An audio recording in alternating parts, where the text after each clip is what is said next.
And we're live here on the Tomsic Analysis on our live stream on Thursday, basically July 18th, 2024. Those of you looking for me on Facebook out there, that all failed. My restream failed on me, so I'm sorry. So has the chat. So if you're listening in, we cannot chat either. I'm so sorry. It's been a hectic day, and I had a lot of issues with this system today. In fact, there was an update for the OBS system I used, and it kind of threw the whole thing off. And even the best laid plans, and it has been a busy day, and I sort of pressed this video right up to the last minute. And so we're not on Facebook, we're not streaming there, we are live on YouTube, and I'm thanking you so much for joining me. Again, it is July 18th, 2024. There's a lot to talk about. Listen, I just want to let you know, please like, subscribe, and share this video. We need your help to build our platform. We have videos that are out. We just had one that basically came out today. A conversation with David and Ashley, that's on YouTube. You can find it there. The title of that is The Poisoning of America. It's about our food and what's in it.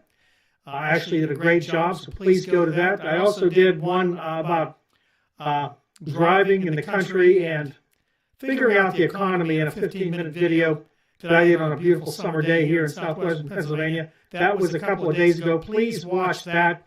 Please go back and watch as many as you can. Help us out. Like, subscribe, share. I am on Patreon as well. You can go to that Patreon, the Tomsic Analysis on Patreon. I have a free video out there. I'm going to be doing another one. The next one will be a pay platform. It's going to be exclusive content. You'll see me off the rails, which is what you want to see. And it'll be $5 a month for that platform to get on and watch those videos. But there is one out there free right now, so go to Patreon and take a look and decide whether you want to join our cause and help us out, because truth matters. Okay, so we got a lot to talk about here. Listen, of course we had the Trump assassination attempt here. I don't want to beat a dead horse. I mean, I've seen everything imaginable from the mainstream media and from many misdirected alternative news people, YouTube especially. Listen, there's this thing that I can't get people to understand. I am a political atheist, and I'm going to digress. A political atheist, which means I don't like either party. I don't trust them. With good reason. There's good cause not to trust them. But see, people keep going back. You know, it's like the abusive person that people run away from, but always have to be drawn back to somehow. They come back and they'll accept the abuse, and because there's always hope that they're going to be better. They're going to be better. I promise. They promise me they're going to do better for me. They'll say all the right things, the politically correct things. They'll tell you they love you and they're here for you, but they're not. So why do you keep going back to the political system, to these? I don't want to even go down the road what I want to say who they are. Okay, but Donald Trump, it was an attempt right up here in Pennsylvania, in Butler, PA, which is about close to an hour and a half, not quite 2 hours from here. Okay, the guy who was the attempted assassin, he was from Bethel Park, and that's really about 20 minutes from here. No, I didn't know him. Good try. I'm not for any of this, of course. This is violence we don't need in this country. I'm not sure if they completely understand why he tried to do it, if there was a plot behind it, if people were involved. There's questions whether the Secret Service was involved. There was some questionable decisions made.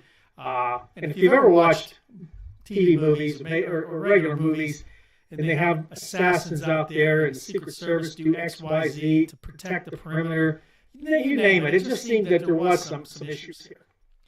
Now, I'm not going to say, and being the guy who I am, I would normally like to just get in the fray, but I'll be honest with you, I don't know. Definitely some people should be fired. And this was an attempt that didn't need to happen. It shouldn't have happened. And I'm glad that he's all right. I'm not fond of him. I'm not really a supporter. Those of you that are, and I'm just asking you, don't get mad at me. We're going to talk a little bit about that today. But don't get mad. I know people, politics does something to people today. And, as a Christian, I'm sorry, people try to tie the Christians and politics together. They try to bind it together. They go back to the Old Testament, really, because in the New Testament, the biggest thing that I heard that Jesus said, see, they wanted him to overthrow basically Rome and then, and take over Jerusalem, take over the King of the Jews. And that's what they were looking for in their Messiah. And that's what he did not come to do. And so it came down to, they asked him a question. He said, well, whose likeness is on the coin? It was Caesar's. He says, well, render unto Caesar's that which is Caesar's, and under God which is God's. Okay? So, that's about as much as you're going to get. Now, in the Old Testament, it was a different system. You got to understand that, and people, even really good Christians, don't get it. The evangelicals are really, and I'm very well in tune with evangelicals. I'm a full Bible-believing person, I am. But I'm not sold on everything they say, and they try to connect to the Old Testament, everything. And, it's a very, very tough stretch to do that. And, how they handle kings and who was in control was a different story. And, of course, today, and this is my point with Donald Trump, and I'm going to make this. He's now a hero. He survived someone shooting at him. And that's really not a hero. That's not the definition of a hero. He was very fortunate, and by God's grace, he survived. And so some people may say, well, that means that he's chosen by God, which is what many evangelicals believe, and many Christians who would not consider themselves evangelicals, they believe this too. Now, all the others just believe he's like, some kind of demigod. And I think my wife got an email from somebody and said, well, he lost his shoes during the incident. Donald Trump did. And he said, you standeth on holy ground. And I'm thinking, here we go. The connection with Donald Trump to some messianic figure. This is scary. As a person who wants to see people saved, wants to see Christians, the number of Christians go up, in the world, and to preach to them and let them know the gospel, we just really can't pick to us a leader that's going to somehow manage that through the political system, because there is, and here we go, please repeat this, there are no political solutions to a spiritual problem. And that whole thing is a misnomer by people, because we want that. See, we somehow believe, and this is where it goes back, and Donald Trump captured this and understands this. He's a very smart guy when it comes to wheeling and dealing and using people and understanding how it works. Understand it. I'm not saying there isn't things that he says aren't good things. I'm not saying that. There's things that he doesn't like, and that's him. And then if you agree with that, you're on his side, it's good. And there are things that we all don't like that he's against, and that doesn't make him great. It doesn't make him the right leader. It doesn't make anything. It just means that you agree on something. But when you try to tie in this spiritual link to him, as some of these prophets have said, that he's anointed and he's going to do this and that. Listen, the time will tell. We'll be able to see. But he scares me in many ways because of that. Because people look to him as a god. Okay? So with that in mind, and my dog just heard the doorbell ring. Why at 8:10? I'm not sure here. I'm sorry. Losing my train of thought here. So we got to be careful. Okay? Christians are anointing him as some savior, the MAGA savior, make America great again. Listen, this all stems from the belief, and this goes way back, that somehow, and I think Madeleine Albright, the former ambassador told everybody that America is the preferential country. It is the one that everybody needs. It's the special place, the light on the hill. And we've had this, that we're indispensable. We've had this belief that that's who we are. And so this MAGA belief, kind of stems off of that. And they may not say, well, that's directly where it started, but that's the baseline of it. And remember, how you look at America is important to how you vote. How you look at America is important to how you see the political system today and where we're going. And I've been telling people we're in trouble, and we are in trouble. Will Donald Trump fix that? I don't know. I don't think so. Okay? I mean, right off the bat, he met secretly with Wall Street. They all kind of do. And let me tell you what they're saying behind closed doors. There's no minutes. What are you going to do for Wall Street? And of course, he's going to do everything he can for Wall Street. And he may come out, and I think his Vice President Vance made a statement, which I'll get to later, that, Wall Street's going to take a back seat to Main Street. Well, no, it's not. If you believe that, and as I tell you every time I'm on this show, I have swampland that you need to buy off of me. Send me your check now. That's not how it all works. Never did. You may think it does, but it doesn't work that way. You may want it to. That somebody's going to stand up for the little guy. No.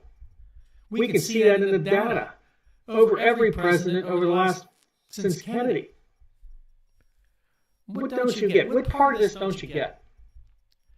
Over MAGA hats. I wouldn't. It's scary. Because, somebody, and I've said this here on this platform before, someone said, well, when I can do what I did back 20 years ago. Well, no one's going to be able to do what they did back 20 years ago and be as safe as they were 20 years ago. He can't fix that. He's not making America great again. At what point in time was America great? In the 30s and 40s, where there was steeped in racism and separatism? Where were we great that everybody was great at the same time? You tell me that. It doesn't happen. You had ups and downs in the economy. You had a lot of this stuff, but none of it was that the roaring 20s in our mind of the day. Because even in the roaring 20s, right, there was racism, there was a lot of things. We like to think of it as that was a heyday of time. Oh yeah, a lot of people had a good time. Is that how we judge our country now? We were dancing and had bars and speakeasies, and people were hanging out and smoking in bars, and that was cool. I don't think it's cool. So it's not great to me. So why do you think that being a MAGA hat, having a MAGA hat on means something? It's disgusting to me because it doesn't exist. It never did. And if you don't know that, and some guy comes in like selling snake oil to cure all your ills, then you deserve what you vote for. You deserve what you get. And I'm not saying Biden's any better. It's just that Biden's done. I mean, I can't even speak of him on this because he's done. Even if he runs, he's lame duck. He has no credibility anymore. So that, he doesn't count. So I can't even go after him. Now, people want to, and that's fine. If you still have to kick a man when he's down, go ahead. I was never a fan of his, but I'm not going to kick him when he's down. He's got to answer to God just like we all do, to what he's done, what he said, and how he's handled his job. But we're looking at a possible new president here with some new takes on things, which I don't think is really anything new. And let me go down that. Okay, he wants to, first of all, he's going to use, bring Vance on to be his vice president candidate. He scares me too. And I'll tell you what he said. And let me get to that because it's out of my place. Vance said basically at the convention, ladies and gentlemen, catering to Wall Street, we're done catering to Wall Street. We will commit to the working man. No, he's not.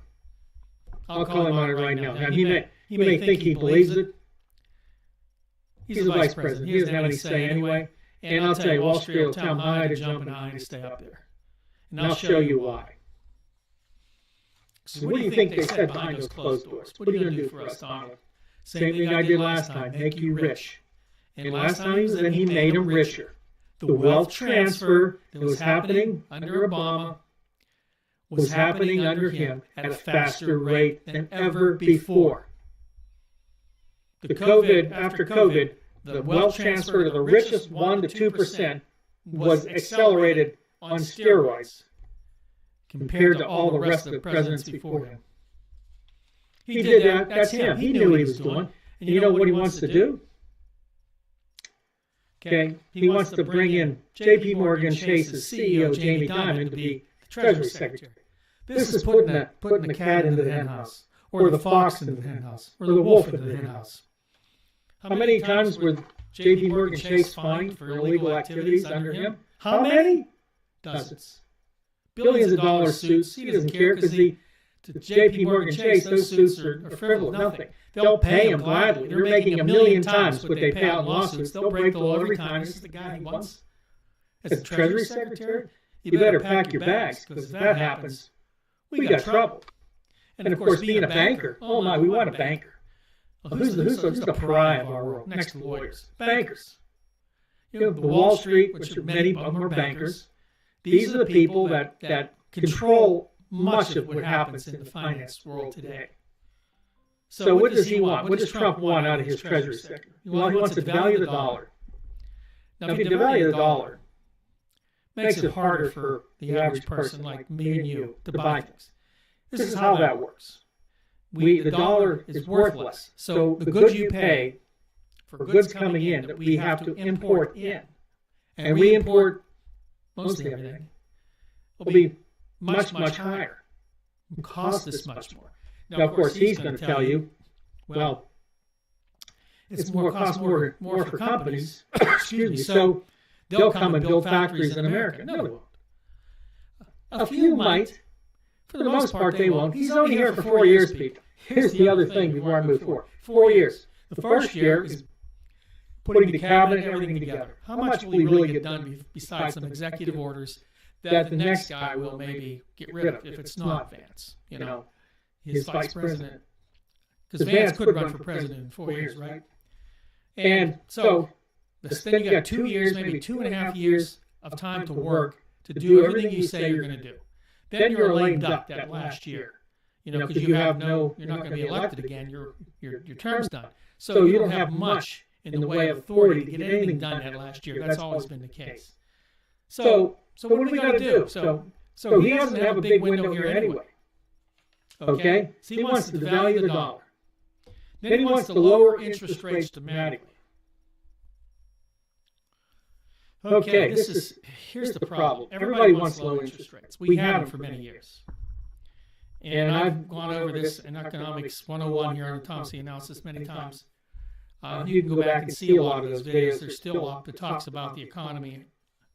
I'm not going to go over my 2008 spiel again. I'll digress a lot on that one. Yeah. Okay. So what he wants to do is to reduce the interest rates. Of course, that helps the debt we have, because a lot of that debt will come to have to be refinanced again. And they want to refinance it, and it might not be in time, at lower interest rates. Okay. But remember, with lower interest rates, inflation will continue. You see, low interest rates and free money increase the amount of inflation you have in your country. It's the amount of money available. And if you can use, if you have less interest to worry about, you can print more money and not have to pay it back at high rates. It's cheap money that you can use to buy everything like we did for years. How did we get inflation problems? Because the government just kept borrowing and borrowing at 0% interest rates. And they're still doing it. That hasn't stopped. And that's the other thing Trump wants. He wants to continue the Fed buying up assets, printing money, pumping it into the economy. In fact, he wants negative interest rates. And I think I have here where he said that. Yeah. Okay, so Trump wants to keep rates suppressed. He wants to keep the debt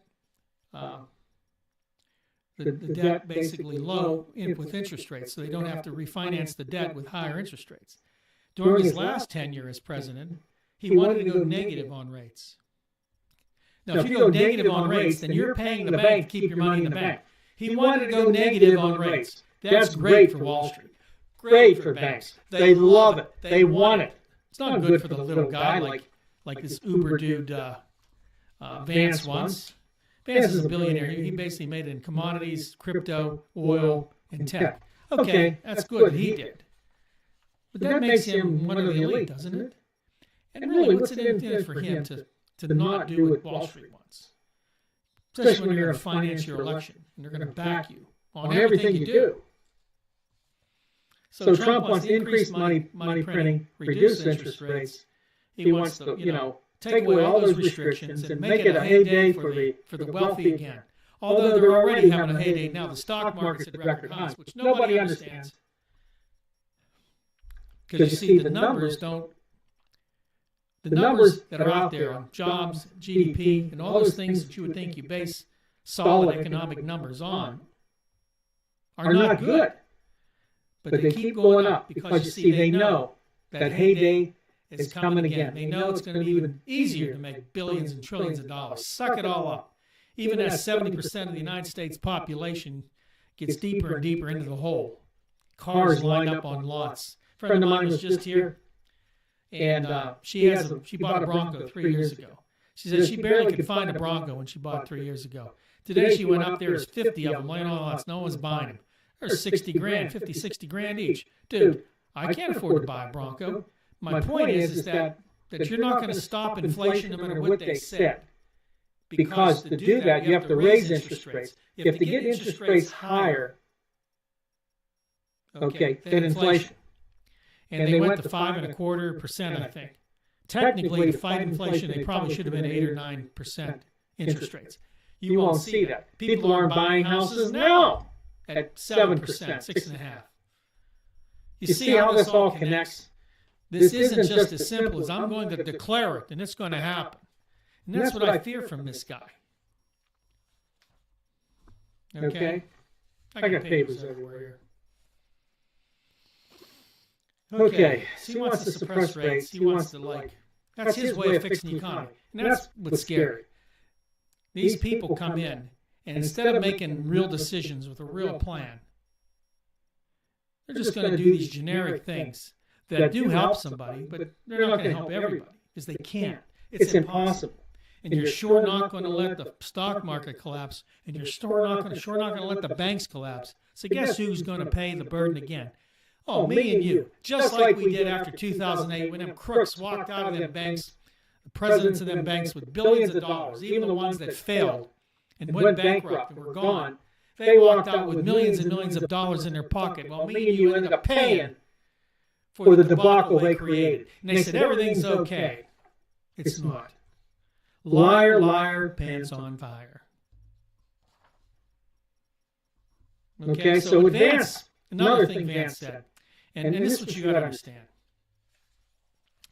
We live in a world of ideology. You know what that means? Yeah.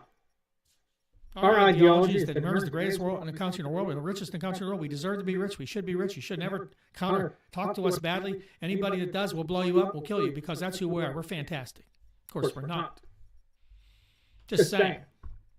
America exports pornography, child trafficking, drugs, in and out, and of course weapons. That's our biggest exports.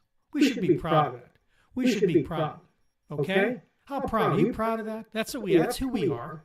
And of course, all we do is kill people. They can't say Russia's in a war with Ukraine. We've been at wars for 40, 50 years, fighting people just because we don't like them, because we want to control them, because they stood up against us. We'll go, we'll kill you, we'll drone you, we'll do whatever we want, because it's a rules-based order.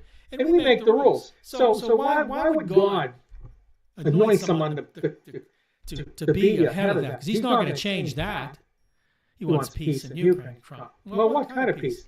The peace you think it should have? Because I guarantee you, the peace Trump thinks in his mind he's going to demand is not what the Russians are going to accept. The Russians are winning that war. They're not going to go backwards on any of their demands, and they shouldn't. We're not bad guys for that. We started the war. We did, and they're going to end it. And he can say, I want peace, and I'm going to do this. But from what I've heard, he's not going to go and listen to the demands Russia has for that conflict to end. So it's not what he's going to do. Who knows what he's going to do in the Middle East?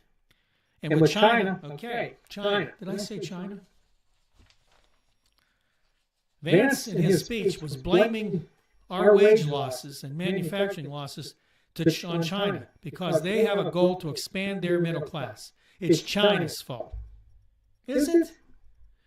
Well, why then isn't it China's fault for Europe that has the same issues? Or was it that we outsourced all of our manufacturing on our own accord to China?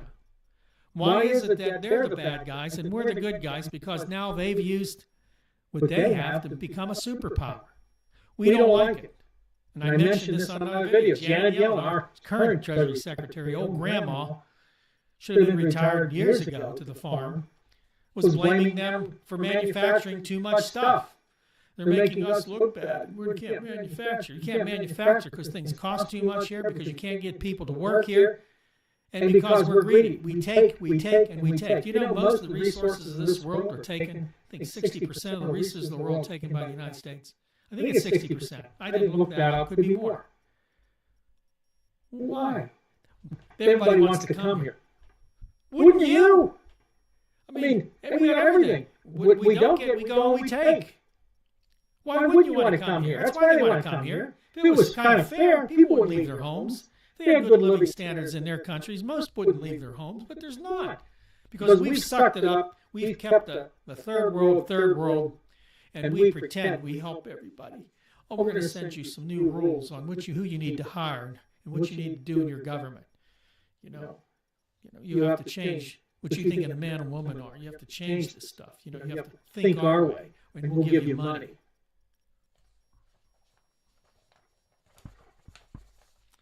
Okay, so really you got to blame the Federal Reserve and our Congress and the banking system for where we're at today, why we're on the brink. We're on the brink because we live by debt. We don't produce anything. We actually don't even have productivity. Productivity's been falling every year for like 30 years. Productivity shows what you're able to create, to make in your own country that is sellable and gets jobs for people, high wage jobs. We don't do much of that at all. So there's a lot to talk about. I'm going to be doing a video on Patreon. And if you think I went off the rails here, join Patreon and watch me on the next video, because I'm going to hammer people so hard they're going to know what year it is. Because we have to. People get mad because you're so negative. I'm so negative. Everything's good. It's fine. You see, here's the thing. And this is the thing with a lot of Christians, evangelical Christians, and a lot of people. When they have somebody that's promising them to solve all their problems, that magic pill, when they have that, they believe that the happy days are here again. Now, as a Christian, if you're a Christian, you're thinking that, and that's why you're supporting Donald Trump, and you believe this stuff, and MAGA, and all this crazy stuff. There is some really good points, but what's hidden behind it is the really difficult decisions that need to be made. He wants to get rid of the illegal immigrants.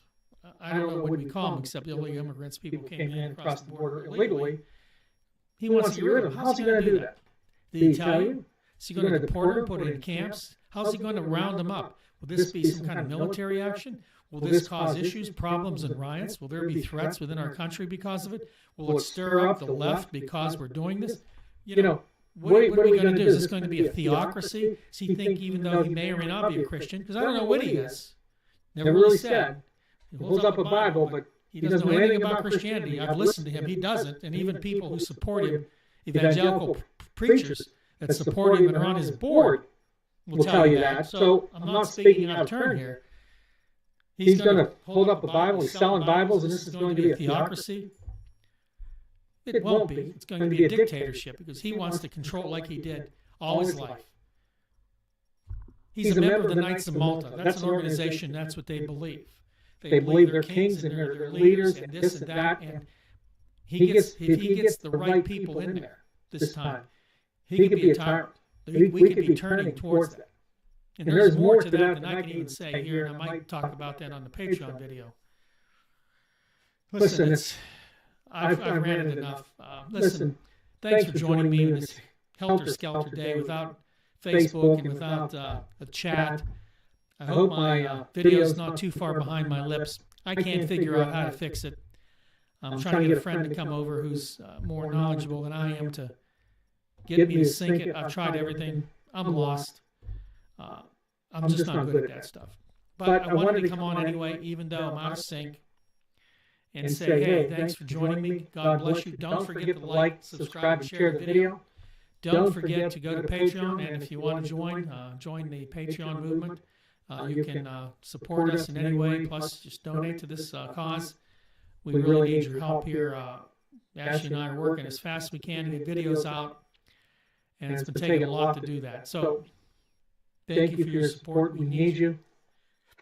Listen, we're the best news, commentary, analysis you're going to find anywhere.